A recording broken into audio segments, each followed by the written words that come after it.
Ini saya persingkat saja ya. Kakak Iya. saya itu kan sakit berbulan-bulan. Itu busung, perutnya gede gini. Perutnya gede, di rumah sakit udah sebulan lebih nggak ada perubahan. Sudah kalau gitu bawa pulang aja. Kalau di sini nggak ada artinya apa-apa. Nah, sebelum dibawa pulang tuh malamnya ditalkin itu.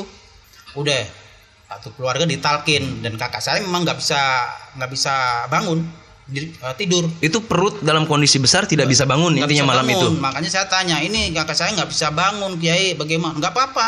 Terus ini sakit, nggak apa-apa, biar sembuh sakitnya. Benar. Sambil tiduran dia ditalkin gitu. Setelah ditalkin seminggu kemudian sehat kembali gitu. Iya, karena Sampai memang, bisa panen. Iya, kata kiainya itu karena talkin itu adalah untuk menyembuhkan segala penyakit. Memang benar begitu ternyata. Betul Begitu subhanallah. adanya.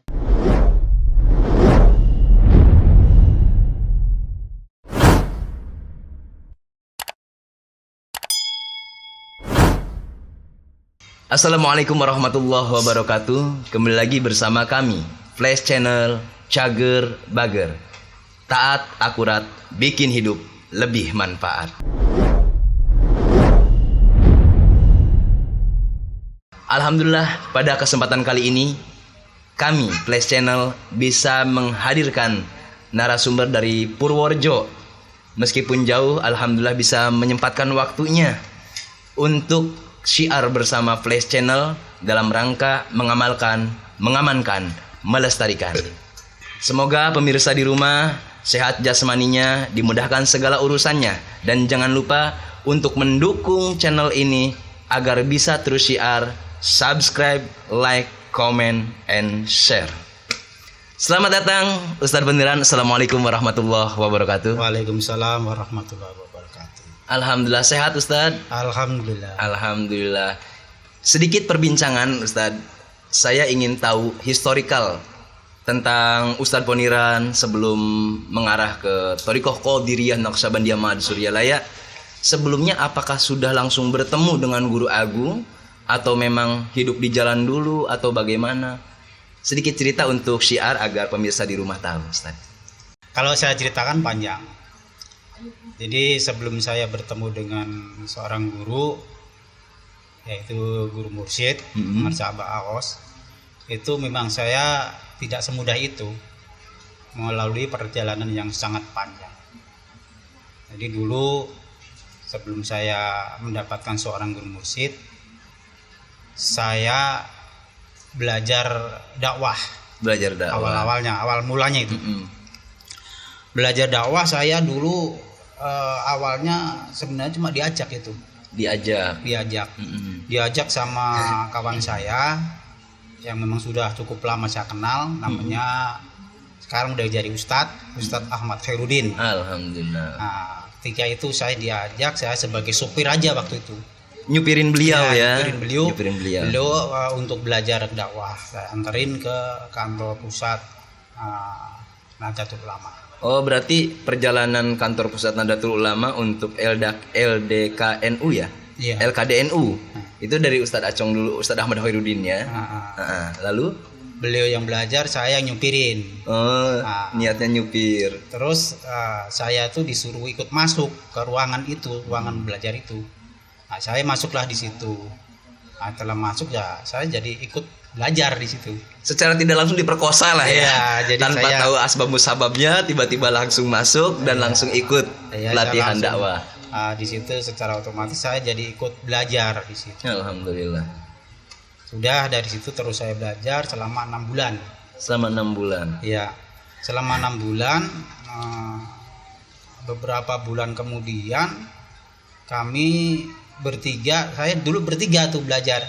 Saya Ustadz Ahmad Khairuddin dan Ustadz Lalu belajar. Nah, akhirnya saya ikutin terus. Ya nggak lama juga kita juga bisa dipertemukan dengan seorang guru mursyid.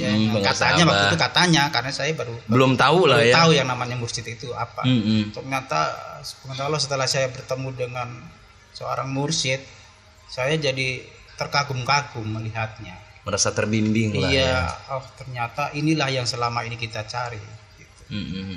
Karena sebelumnya itu saya dan kawan-kawan termasuk kita, Ustadz Ahmad Khairuddin, itu kemana aja kita Kejar. pergi gitu, kejar. Jadi kalau kita dengar di sana, oh di sana ada guru, kita samperin.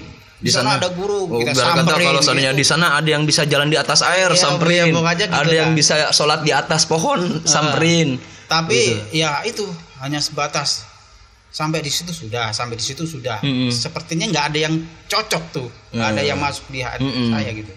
Akhirnya bertemulah ini si Bang Arsa Pak Aos gitu kan. Alhamdulillah. Selama ini saya sudah masuklah, artinya sudah ngikut sebagai seorang muridnya Bang Arsa Pak Aos. Alhamdulillah ya banyak yang saya alami. Subhanallah. Nih ada yang menarik bagi saya kalau melihat Ustadz Poniran nih. Selama kenal dengan Ustadz Poniran, saya lihat ada ciri khas yang nempel di tubuh Ustadz Poniran. Maklumat Abah itu pakai peci putih. Kenapa Ustadz Poniran pakai belangkon putih? Nah itulah makanya selama ini saya galau saya itu paling taat maklumat Bang Arsa Abah Aos gitu kan. Termasuk kalau mau datang ke tempat manakib harus pakai peci putih gitu. Iya. Sedangkan saya selama ini pakai belangkon gitu. Saya berpikir begini, bagaimana caranya supaya saya tetap bisa pakai belangkon gitu kan. Akhirnya ada seseorang yang bilangin saya, jangan pakai belangkon, pakainya pakai peci putih. Iya itu. Saya masih belum lepas itu belangkon. Akhirnya di kemudian hari saya datang, saya sobah. Saya sowan ke Bang Arsa Abah Aos. Saya tanya memang, Abah, apakah saya diperbolehkan saya pakai belangkon, sedangkan Bang Arsa Abah katanya setiap manakib disuruh pakai peci putih gitu kan. Kata Bang Arsa Abah Aos, loh boleh, siapa yang larang? Kata Bang Arsa Abah gitu, siapa yang larang? Abah juga punya, silakan pakai, teruskan saja. Akhirnya peci saya, belangkon saya dicopot sama Abah, terus dipasangkan lagi. Terus saya bilang, tolong foto biar tanda bukti bahwa ini Bang Arsa Abah memperbolehkan saya pakai belangkon putih. Mungkin cuma saya doang, yang lain enggak. Subhanallah, satu kemuliaan untuk seorang murid dipasangkan belangkonnya oleh Bang Arsa Abah. Nah selama berguru biasanya kan ada ya kalangan ikhwan akhwat perjalanan spiritualnya tentang ada yang merasakan karomah-karomah Bang Arsa Abah yang memang nyatanya betul Abah tidak kemana-mana tapi Abah ada di mana-mana. Itu pengalaman Ustadz sendiri pernah tidak merasakan karomah-karomah Bang Arsa Abah yang notabene kita sebagai murid ditolong oleh guru mursyid gitu? Ada tidak? Waduh, kalau masalah karomah saya sendiri, karomah itu apa saya nggak tahu. Tapi yang jelas banyak sekali yang saya alami yang terjadi yang tidak saya duga-duga gitu. Artinya seperti ini. Saya waktu itu kepengen punya rumah. Berapa kali saya ini ditolak terus, nggak pernah ada yang full. KPR tuh ya? Ya, akhirnya ada yang bilangin ini, kalau mau dikabul manakib katanya gitu. Akhirnya saya manakib. Seminggu kemudian saya ngajuin lagi langsung di ACC tuh rumah. Terus selanjutnya saya pengen narik online kan apa namanya? Grabcar ya, mobil. Itulah ya. Saya nggak punya mobil, bagaimana supaya saya punya mobil gitu kan. Sama seperti itu, berapa kali saya ngajuin nggak pernah di ACC. Akhirnya saya manakib lagi tuh. Saya manakib lagi, berapa hari kemudian baru di ACC. Subhanallah. Dan masih banyak lain termasuk kakak saya. Ini saya persingkat saja ya. Kakak saya itu kan sakit berbulan-bulan, itu busung, perutnya gede gini. Perutnya gede, di rumah sakit udah sebulan lebih nggak ada perubahan. Akhirnya saya marah-marah sama orang rumah sakit. Sudah kalau gitu bawa pulang aja, kalau di sini nggak ada artinya apa-apa. Nah, sebelum dibawa pulang tuh malamnya ditalkin itu. Udah si sekarang kakak itu yang busung itu. Saya bilang sebelum Mas pulang malam ini ditalkin dulu. Nanti saya ngubungin wakil talkin. Benarkah malam itu saya ngubungin wakil talkin namanya Kiai Sana Pak siapa gitu? Kiai Sana Krisdiana. Itu tak hubungin, malam itu terjadi satu keluarga ditalkin itu. Karena di sana tempat saya belum ada wakil talkin. Melalui telepon itu kan. Udah satu keluarga ditalkin dan kakak saya memang nggak bisa bangun tidur. Itu perut dalam kondisi besar tidak bisa bangun intinya malam itu. Makanya saya tanya, ini kakak saya nggak bisa bangun Kiai, bagaimana? Nggak apa-apa, terus ini sakit, nggak apa-apa, biar sembuh sakitnya. Bener. Sambil tiduran dia ditalkin gitu. Begitu ditalkin, besoknya dibawa pulang dalam keadaan begitu. Dalam keadaan sakit masih buncit.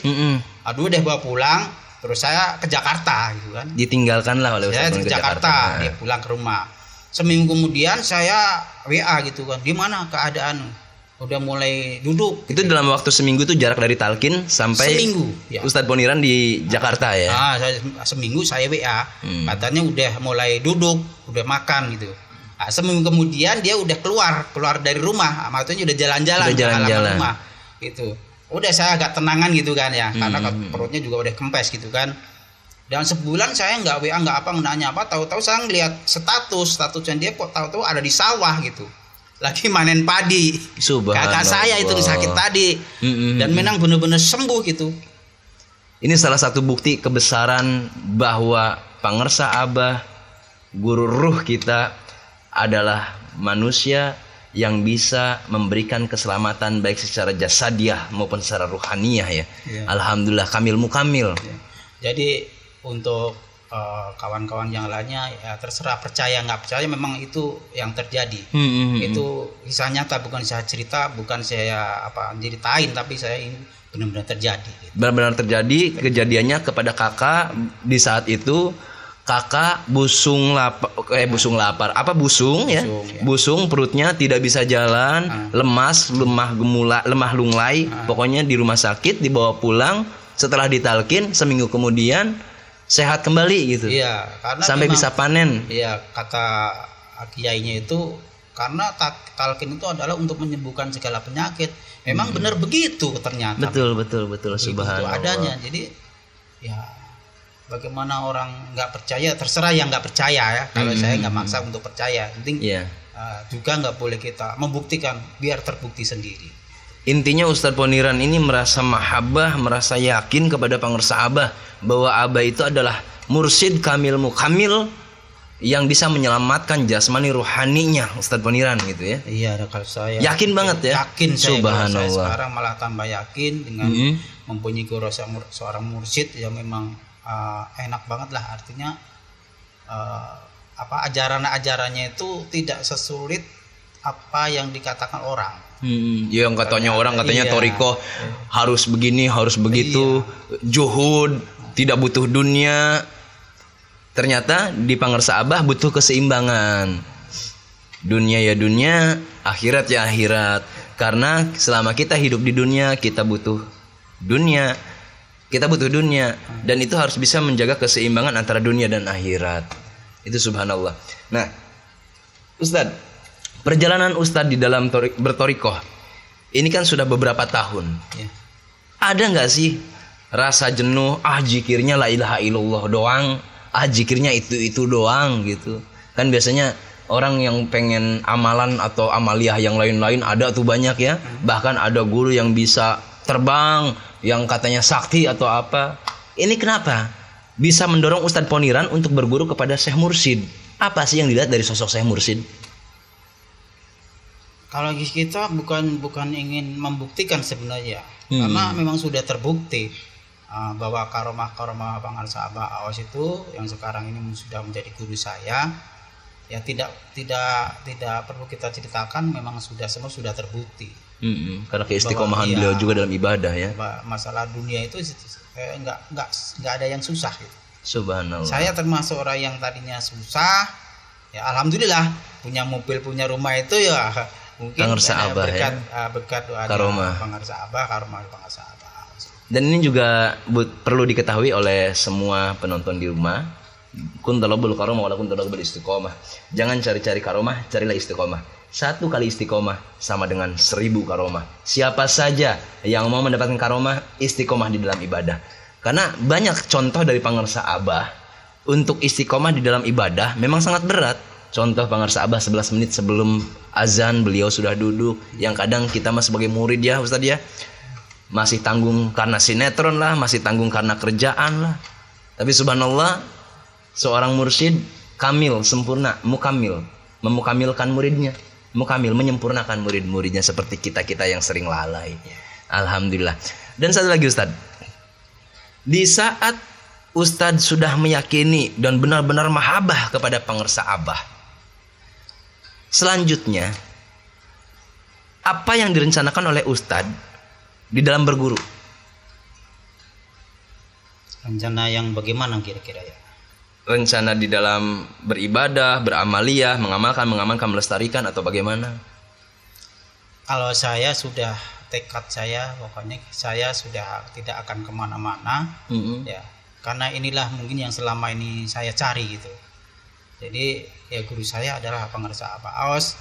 Saya akan berusaha semaksimal mungkin mengamankan dan melestarikan amalia-amalia yang diajarkan oleh guru mursyid saya.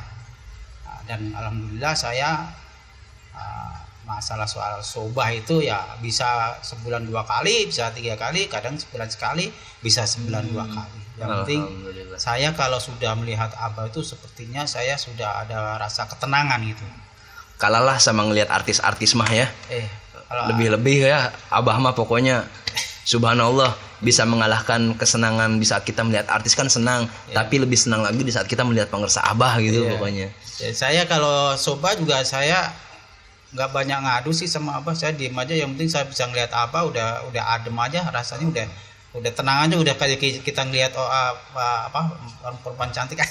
Nah ini kayaknya kalau dengar statement Ustadz Poniran saya jadi inget lagu salah satu lagu band di Indonesia, cinta sejati yang bisa memberi tanpa harus menerima. Jadi kita sebagai murid memberi tanpa harus menerima apa-apa, tapi dikasih oleh pengersa Abah gitu. Ya contoh bukti terima kasihnya guru kepada Ustadz tadi, di saat Ustadz rajin beramaliyah, rajin sohbah, kakak disembuhkan, dimampukan untuk membeli rumah, dimampukan untuk membeli mobil, subhanallah ya. Itu gara-gara cinta kita yang memberi tanpa harus menerima, tanpa mengharapkan pun pengersa Abah memberikan segalanya untuk seorang murid. Subhanallah. Nah, alhamdulillah pelajaran buat kita semua sebagai ikhwan akhwat thariqah Qadiriyah Naqsabandiyah Ma'had Suryalaya dimanapun berada, bahwa perjalanan historikal Ustadz Poniran bisa menjadi bahan ikhtibar, bahan tarbiyah untuk kita semua, sehingga kita bisa ikut serta mengamalkan, mengamankan, melestarikan. Ustadz, terima kasih atas waktunya pada hari ini. Semoga Ustadz selalu sehat jasmani rohaninya, dimudahkan segala urusannya, diluaskan rezekinya. Amin.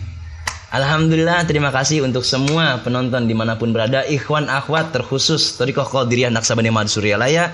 Semoga channel ini bisa memberikan bahan pelajaran untuk kita semua dan bisa menjadi tunjangan untuk lebih semangat lagi dalam mengamalkan, mengamankan, melestarikan thariqah Qadiriyah Naqsabandiyah Ma'had Suryalaya. Ihdinas siratal mustaqim. Wassalamualaikum warahmatullahi wabarakatuh.